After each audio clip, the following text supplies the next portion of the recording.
Good evening, everyone. We're going to go ahead and get started here, so if you want to take a seat anywhere else, there's a seat still left, please do. But anyway, good evening, and thank you so much for joining us here tonight to celebrate the opening of Chico da Silva, the first exhibition of Chico's work here in New York, the first solo exhibition of Chico's work here in New York. I'm Julie Nemi, the communications manager here at David Kordansky Gallery, New York.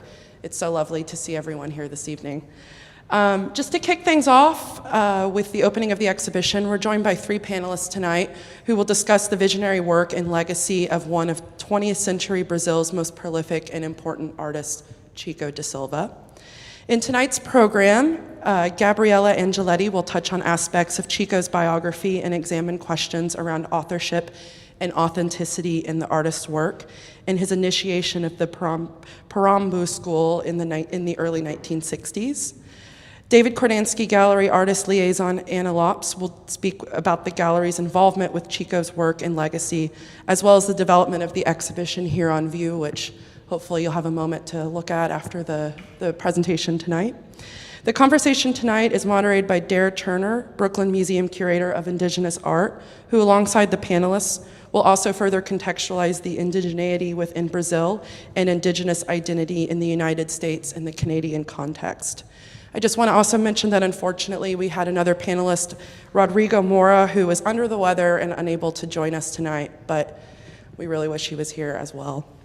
After the panel, we'll open up the floor for audience questions, so please feel free to raise your hand and we'll come around and hopefully hear your thoughts or questions about the exhibition or anything discussed tonight. And last but not least, please stick around from 6:30 to 8 p.m. for an opening reception of the exhibition on view, Chico da Silva. With that being said, I'm going to turn it over to our three panelists tonight, and thank you all so much for being here again. I know there's a lot going on in New York, and it's always a pleasure to have you here, so thank you.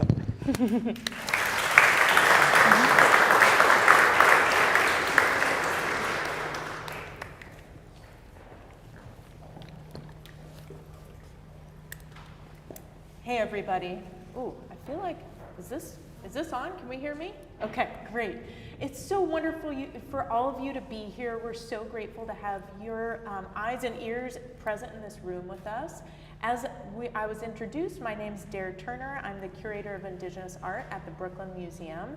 And I'm going to give you a peek behind the curtain for a minute. I originally was not going to be the moderator, but we had a wonderful conversation all together on Zoom.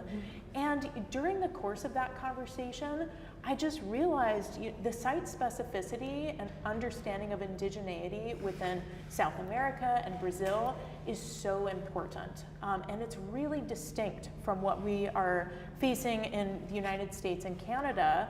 And so I wanted to uplift the knowledge, the site-specific knowledge of both Anna and Gabriella and Rodrigo back then, and really focus on the expertise that they're all bringing to this. And I can bring in some of my expertise as a bit more of an outsider. So just so you have that background knowledge, I'm ready to dive in with some questions. Thank you so much for being with us, and I've got my little cheat sheet here. So Gabriella, I was hoping you could tell us a bit about Chico's biography and help us understand who this man was. Sure, thank you.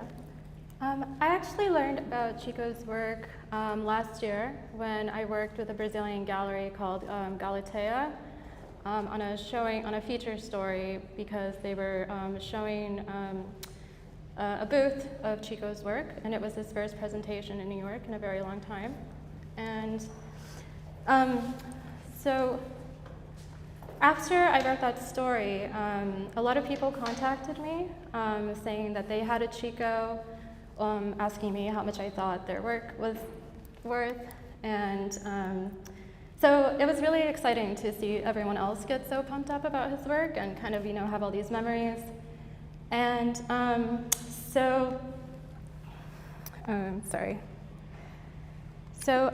Chico was born in Acre, which is a part of the Amazon, and it borders Brazil and Peru.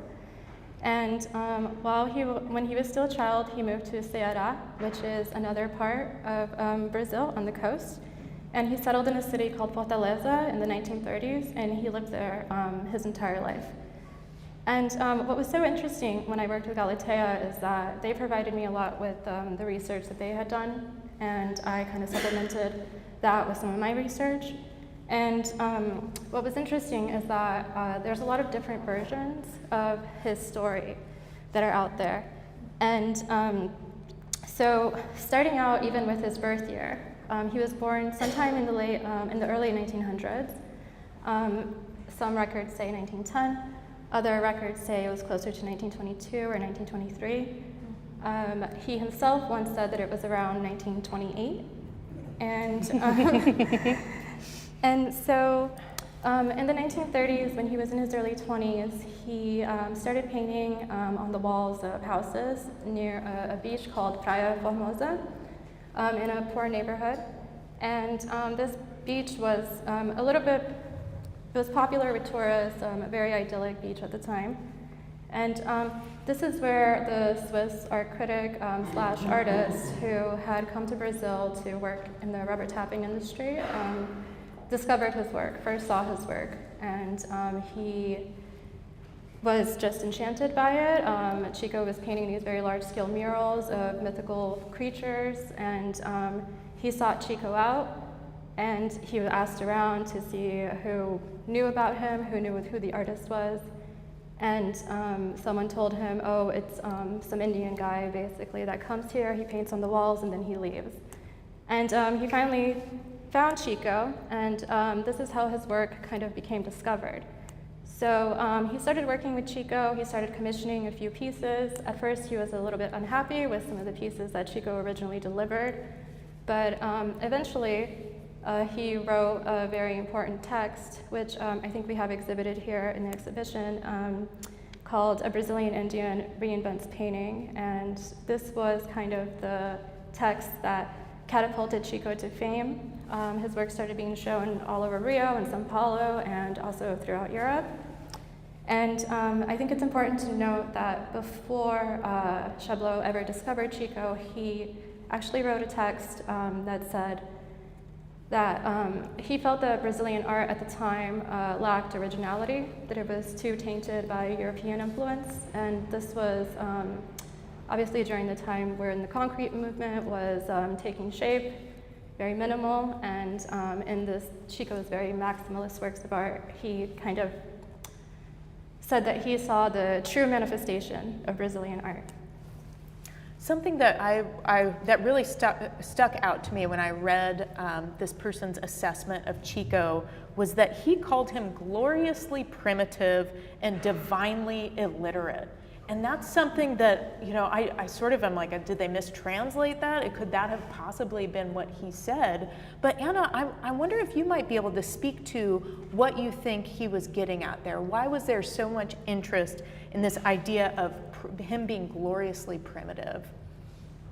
I mean, I think that one of the most important things, or like markers of Chico and his work and his life, is his reception internationally, you know, and how much his identity was tied to that, and how it was tied, of course, to the work and to the content of it. But him being an indigenous artist, an Afro-Indigenous artist, in fact, from Brazil, was a key part of how his dealer who worked with him would present the work and contextualize the work.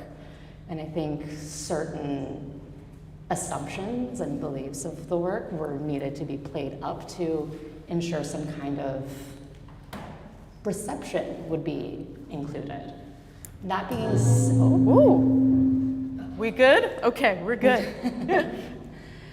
That being said, you know, it was a priority, I think, for Chablot to ensure that that was relayed across his audiences, which were not primarily in Brazil, though part, but were in Europe, and where he would take Chico's work to be presented and also sold. And it also did mean that when Chico, later in his career, not too late, right, kind of at the halfway point, if you will, in like the 1970s, established his workshop in the Pirambu School, it created a tension between this person that was originally a champion and a promoter of Chico's work and really maximize the circulation of the work outside of his immediate circles, created a really key tension there, because all of a sudden this ideas of purity that were linked to Chico's work and production, to the eyes of Chablot, the Swiss dealer, perhaps were no longer applicable, which I think much of the work that Brazilian scholars and other scholars on Chico do today is reclaim this history as absolutely essential to his practice, absolutely essential to the history of the art making, and how the Pirambu school was certainly not something that removed these kind of assumptions that Chablot had of the work, but something that actually increases the scope of how you can understand Chico's role in Brazilian art at the time that he was making it. Let's drill down into the question of indigeneity and his indigenous identity. Did he say he was affiliated with a particular cultural group, or was that something that was blurry in his biography, Gabi? Something that was definitely blurred in his biography. His father is described as an indigenous Peruvian, and his mother was Brazilian. And like Anna said, this is something that Chablot emphasized in his essay, that Chico was very primitive, and that until he met Chablot, he had just not had a chance to, express his full talents. And so Chico himself never affiliated himself with any kind of indigenous group. I think that looking at the work, you can kind of see where someone from the outside might conflate those two things. It's very colorful, there's animals, there's plants and trees and things that you would associate with the Amazon. But indigenous Brazilian art actually is very minimal. It's not, anything close to what Chico was producing. And I think the fact that Chablot kind of gave him this label so early on, Chico, went along with it because it was favorable to him as well. And I'll just say, from a North American context, that the blurriness around indigeneity is a little bit of a red flag when it comes to the United States. That is something that's really different in cultures that have had different forms of colonialism, where there were different understandings of what it meant to be indigenous. It wasn't this purity test with blood quantums. How far back did it go that your ancestors were fully native? Those are questions a lot in the US. How native are you? And I think that's something that's distinct in much of Latin America. And an artist who a good friend of mine has worked with, Frida Toronzo Jaeger, who's Huichol out of Mexico. Within that context, she described her understanding of indigeneity around issues of language. Do you speak your language, or your people's language? And that ties you to indigenous heritage. So I just want to highlight that this is a really different construct that we're dealing with, and that site specificity matters so much. So I think, thank you both for illustrating that. I sort of want to drill down now into Chablot's and think about him in the capitalist framework. Anna, can you speak a little bit about what his deal was? Why was he in Brazil? And what did he gain through this partnership with Chico? Yeah, it's quite interesting because Chico, as Gabriella mentioned, is born in a state called Acre, where if you imagine the map of Brazil, it's like all the way as far west as you can go before you hit Peru, which is like very deep in the Amazon. And a reason that he was born there, and the reason that he then moves back to Fortaleza, which is if you cross the entire Amazon and go all the way east towards the river, is that his mother moved into Acre as part of a migration pattern in search of wealth and resources and a better life that Brazil was promoting through rubber extraction. And as many can imagine, that many of those promises made by a Brazilian government were not necessarily met by the people that did the trek over, and many relocated back.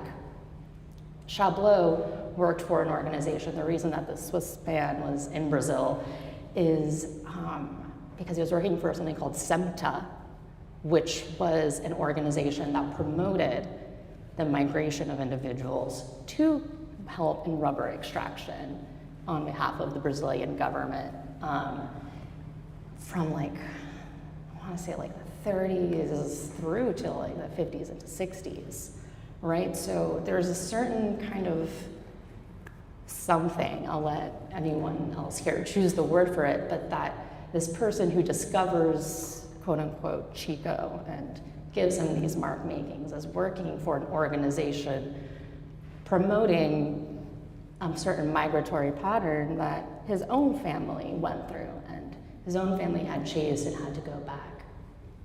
And I think that there's something there about that history that also marks the relationship between Chablo and Chico, and can be a really useful way for understanding all of the different ways that this can become contentious, and that it's difficult, and that, you know, despite their interpersonal interactions, they were also kind of acting in a much larger history that was existing around them, concerning Brazil, the larger Brazilian history, larger art structures that we're all very familiar today, ranging from art market to studio systems to things like that, but that at that point in that location were really starting to emerge and were being formed and solidified kind of over those decades. And so in a way, perhaps, you know, I love Chico and I've been working on this show for quite a while, so perhaps I'm biased, but to understand the relationship in the show is actually to understand a lot of larger history is about how we operate today in our art worlds, and perhaps warning signs as well of when things can go askew. Can you tell me a bit more about how this show came together? Yeah, I mean, Kordansky was really lucky to have really wonderful collaborators on this show who are seated here with us today. And basically in the show, we're containing works that are from the 1960s to the mid-1970s. It's, you know, Chico worked throughout his entire life, I mean, pretty close up until he passed. But the scope of works actually hits two really major points in Chico's life, which makes it quite interesting to see all in one space. In 1966, Chico represented Brazil in the Venice Biennial, along with a group of a few other artists. The works on paper that you see here are from the early 60s and kind of mark a lead up to that period. And then in 1970, he establishes the workshop at his school, where he starts bringing in other artists to facilitate the fabrication of his work. And some of the works on canvas that you'll see here that looked very markedly different from the works on paper from that period as well. So creating that kind of scope and concentration for the show lets us, at least as this is a first solo presentation, say a pretty solid chunk of story for Chico, while saving a space for people to explore and be curious and chase more. Gabby, we know that there was a period in the 70s where he sort of caught fire. You know, everybody started caring about Chico's work. That was the moment he began the studio system. What do you think about that juncture there? What was it to take on a studio system, and what was the blowback from that? Yeah, so for context, in the 60s, as Chico's work increased in popularity, everyone wanted an original Chico. He developed a school, and he had several students, including his own daughter, who he was teaching to paint. And these students produced a lot of work. And you know, seeing the success of Chico's paintings, other workshops started popping up in Fortaleza too, that Chico was not necessarily overseeing.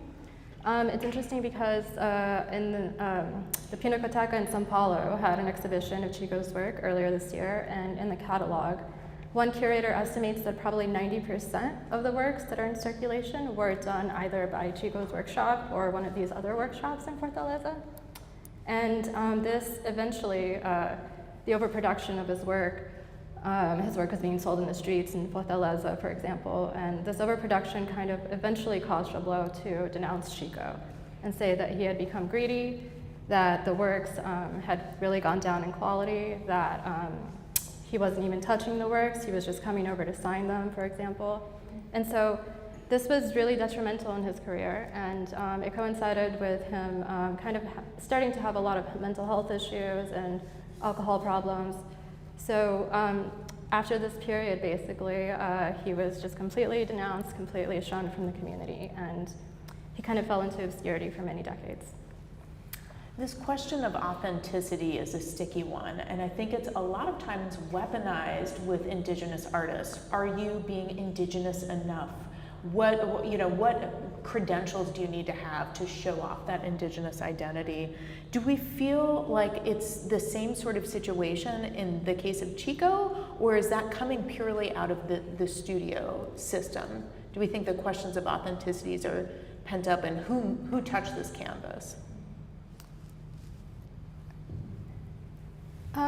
The question of authenticity is interesting because after Chico had been totally shunned, in 1977, a curator actually came together to stage this big exhibition at the Salão de Brasil, which is an ongoing exhibition that's very important in Fortaleza. And all of his students came together to create a very large panel. Chico was hospitalized at the time, but he actually left the hospital to come work with the students. And the point of the exhibition was to kind of defend Chico. His students said that he deserved better than that he was their mentor, that he taught them everything that they knew. And so they did this very, over the course of I think 3 days, they painted this very large panel, which is still in Fortaleza now. And yeah, so they just wanted to defend him, basically. And I think that shows his important role within the community. So I think that's a really interesting point to hit on. And Anna, I kind of wanted to pivot now to thinking about, this character has been marginalized for so long, so many generations. You and Gabriella are now seeing a big shift, though. There's a show that happened a few months ago in Brazil that you mentioned, Gabriella. Why is this shift happening now? Can you guess? Do you have any ideas? I mean, I think it's perhaps it's hopeful thinking, an effect of larger systems at play and changing within kind of our corner of the world and art world. Of attention to non-canonical artists whose practices have been dormant or marginalized for extended period of time, and understanding of how we can either not necessarily place them back into a canon. I don't think that's necessarily useful or maybe even interesting, but how can we bring light to practices that have existed concurrently with what we may be super familiar with, and use them to present to different audiences, to present alternate histories that perhaps you would only really know. For example, if you were in Brazil, or if you're in certain parts of Ceará, where you may be extremely familiar with an artist like Chico, right? And so I hope that that's a larger symptom. That being said, I think with Chico specifically, there is an intense familiarity with his work of people who know of, but perhaps they haven't been afforded the kind of scholarly or dedicated attention that is now happening. And I think that just comes from a momentum and a desire of different people within the art field, from academics to curators, to writers, to dealers, people of wanting to engage with a wider set of an art history and artists. And we hope that as we do it successfully and with the care that merits when you are revisiting these practices that have been dormant or have histories that are not as straightforward as one may assume or upon first glance. Yeah, and just to add to that, I think people find Chico's work so interesting, not because it's just visually compelling, but also because the story of his life is so dramatic and does bring up these larger social issues and questions around the ethics of the market too, which are very much part of the discourse now. And in Brazil in general, there's a huge momentum to profile Afro-Brazilian and Indigenous artists. It was the main focus of this São Paulo Biennial that just opened. It was a major focus of the last one. And MASP actually has dedicated their yearly curatorial programming to Indigenous histories. So. It's so powerful that Indigenous communities and artists who have been revered within their own circles are now gaining attention internationally. I think about Jeffrey Gibson and how he is having this moment to do the biennial and represent the United States, and that's the first time a solo Indigenous artist has taken on that role. But back in the 1930s, there was actually a small group of Indigenous artists that were representing. In 1932, they were in the American Pavilion. And the noted difference, I mean, hopefully it would be super different, that's almost 100 years, but the way that those individuals are treated and the way their art is understood has revolutionized. In the 30s, they were playing a role, they were instrumentalized. That was a very intentional thing. The way they were positioned in the pavilion erased their identity and sort of homogenized these different Indigenous groups. So going back to this question of Venice, what do we make of Chico's involvement in that time? Is that something that people are reflecting on now? I think that Chico's involvement in Venice, I mean, it's like, right, you're like, oh my God, it's amazing. I mean, it's incredible to think and to see, you know, that he was included and represented, and that in fact he received an honorable mention, is that he was awarded for his presentation, right?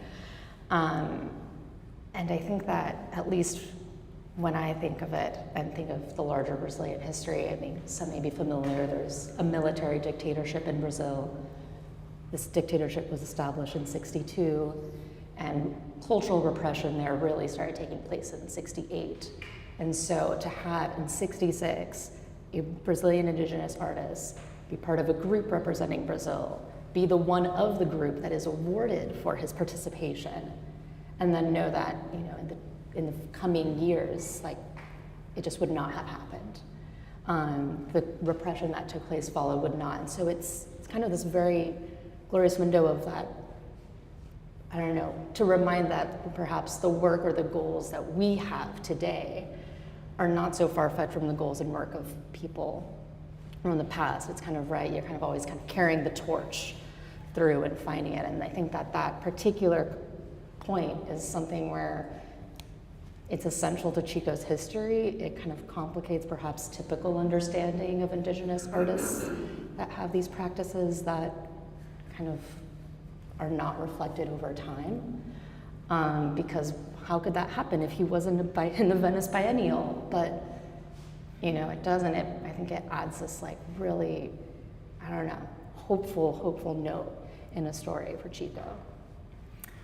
And on the topic of hopeful, you know, is this something we think, exhibitions like this or the attention Chico is getting now, do we think that will have a ripple effect, or do we already see a ripple effect in the work of contemporary artists, maybe from Brazil or other Indigenous people? Are we seeing that yet? Yeah, I definitely think so. Yeah, like I said, there's a big focus on Indigenous artists, living and those who maybe were overlooked in their lifetimes or forgotten about, like Chico. Yeah, I think there's definitely momentum, and I think it's important to note too that since the Pinacoteca show, the Tate in London and the Pompidou in Paris have all acquired Chico's work. Anna, do you want to comment on that? Or should we move to discussing some of the formal qualities? Oh, I can just say that, of course, so I hope that it changes, and I hope that, I mean, there are many artists in Brazil that are deeply familiar with Chico's work and are, you know, affected by it, but I do hope that, you know, the momentum of large shows like the Pinacoteca show in Sao Paulo, which actually traveled to the Pinacoteca of Ceará, that Galatea's presentation, of course, as well, at the Independent, our presentation here, that kind of all these different things allow the work to be seen by different audiences and different people that perhaps will only see the effects of months, years from now of kind of allowing different groups to come. So yes, and I hope for more. And then one little exercise, I'm going to open it up for questions in a second, but one thing we discussed before diving in up on the stage was what works were our favorites. And maybe we don't need to go into the particular works, but what sort of formalistic qualities draw you into particular works of Chico's? I read one curator say something really interesting, how Chico's early works all incorporated big open mouths, like you see here, mouths consuming other mouths, this kind of like animalistic, like aggressive sort of nature. And that maybe the birds and kind of the roosters that you see were additions that his students actually brought. So yeah, I think this is a really great example. These 6 works here is a really great example of Chico's early practice and the style that he helped forge. Anna, what sticks out to you? What do you look at? What draws you in? What formal qualities do you see? I mean, I adore the way that Chico re-explores compositions. I think that it's something that's really key to his work and also key to kind of how he continues to explore different forms of mark making and color palette. And I mean, I luckily have a beautiful view of this grid here, but it really does show kind of how similar themes and compositions will get explored and re-explored and kind of will be incredibly technical works. And that's just a really fabulous part of his practice, that in kind of always seeing many works and filtering through and looking at them, that you start to recognize and become familiar with kind of this menagerie or cosmos of creatures that he creates. So that's one part. Well, thank you both. I want to make sure we have enough time to answer any questions that you have. So I want to open it up to the floor. Be brave. I'll repeat it on the mic so everybody can hear, but we welcome your questions. Yes? How financially successful was he during his life, and how wealth is different things in different settings? So, like, how did he get to enjoy his wealth? He was wealthy. So the question was, what was his financial success? How do we define that wealth? I feel like one of you might be able to better answer that. He definitely helped his community a lot. He set up this school. He definitely gave back to the community a lot. And unfortunately, another part of his biography is that he did squander a lot of his money. And that was a narrative that was present in a lot of media that covered him at the time. That he was so primitive, he had no concept of money, he would just spend it on whatever, that he drank a lot, that he would just, buy excessive amounts of food and cook for the whole neighborhood. So, yeah. And how interesting that that's squandering. Him buying food for the community and feeding everybody. It's like generosity is often not appreciated by this sort of capitalistic framework. Anna, do you want to weigh in on that, or should we open it up for another question? Yeah, I think We you got covered it. Great. What other questions are out there? Yeah. Where are the pictures from that are collected in this room? Museums, private collectors, or what? So what are the sources of the artworks we see here was the question. Most of the works here are from private collectors, and many of which purchased the work and have been living with it for decades. So yes, these are all. Follow-up, mainly collectors in Brazil or here? Yes, mainly collectors in Brazil, in the north of Brazil as well, proximate to Chico. And something we were also talking about beforehand is the conservation that's gone into these works. And something that we think about, as curators is what paper was used, what are the tannins? And it's so interesting that, in the life of these artworks, they've transformed, and that's maybe okay. We were talking about where might he have sourced the paper, and Anna said, locally. This isn't something where they're going to the huge art supply store and getting the the perfect archival paper. This is about using materials that are available locally and transforming them. So I think about the life of the artwork, you know, and I also love that it was on someone's wall, that they got to enjoy this. So I think that was really compelling. What other questions do we have? Yes? I wonder if his work is put under the umbrella of like a mental institution kind of thing, because in Brazil we have Venice da Silva,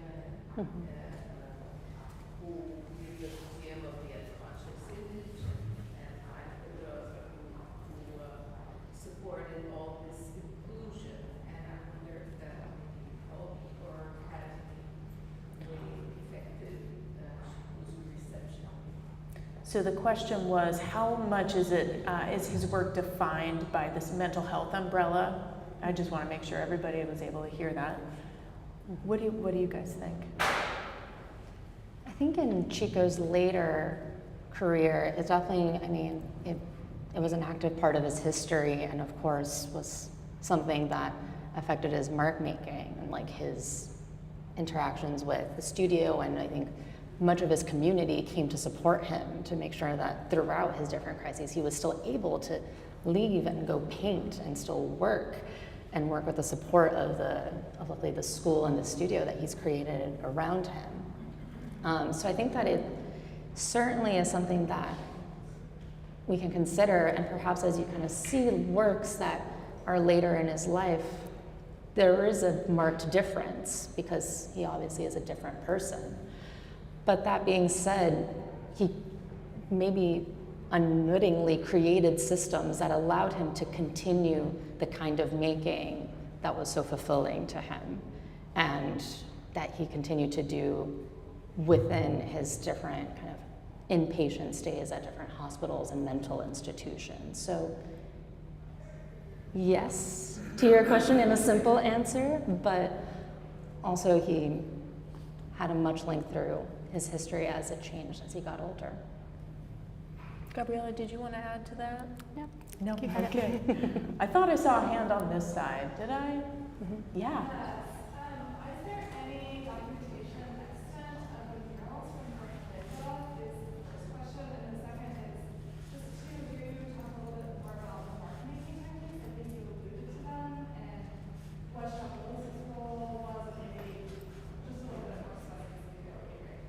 Two questions. One is, what is the documentation of the murals? And so, Gabriella, I feel like you should answer that one. Yep, there's very little documentation of it. There's only a few photographs that are around as, you know, a record of that. Chico was painting with chalk and charcoal and just different organic pigments from plants and flowers that he could find. So obviously none of those things lasted, and it wasn't until he met Chablot that he started kind of working with, you know, other materials like wash, et cetera. And then the other question was, can we drill down into some of the formalistic qualities with his mark making? Did we see transformations before and after Chablot was introduced in this scene? Who wants to take this one? Yeah, I can take that one. And I'll also mention that within the vitrine outside, we have an original copy of the 1952 Cahiers d'Art essay that Chablot wrote. And on the page that is open, you can see two images of Chico actively working on the walls, which may be one of the they're one of the few images that still exist of his. So there's that for reference. But I mean, the mark making, I think, of course, changed with the introduction of new materials and tools as well for Chico. But the compositions themselves stay the same. His fascination with animals and these creatures existing in kind of these floating scenes and spaces is there from the very first. And in fact, like, I think in one of the 1952 kind of images of him on a wall, he's drawing this like very strange looking bird that looks equally as strange as many of the birds that you'll find around here. So I think that what you get to it is that what changed was actually very small kind of details and minutiae that he was able to introduce with the new techniques or the new tools. That being said, there was a transformation again when he introduced the studio and started working with other artists, because other artists have other techniques, many of which he considered better than his own.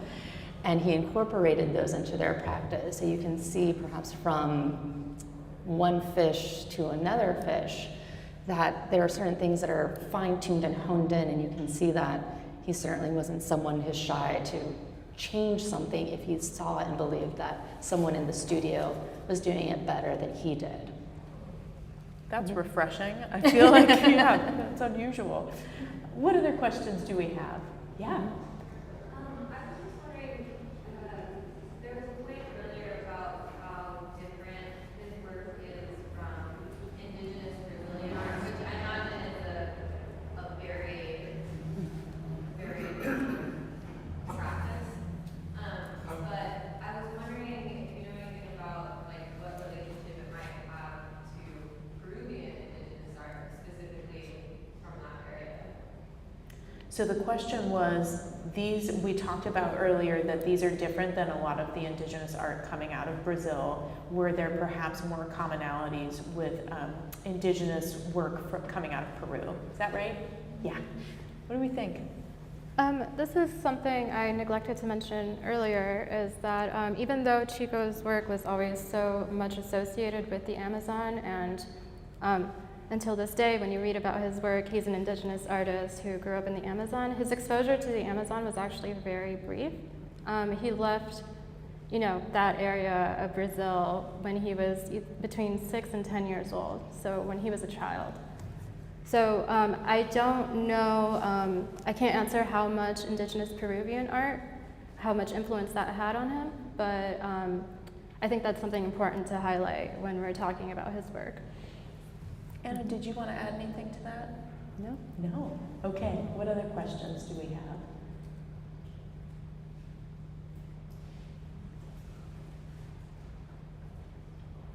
Can you talk a little bit more about the school today and sort of where it is and how it's still functioning as a school, as a studio?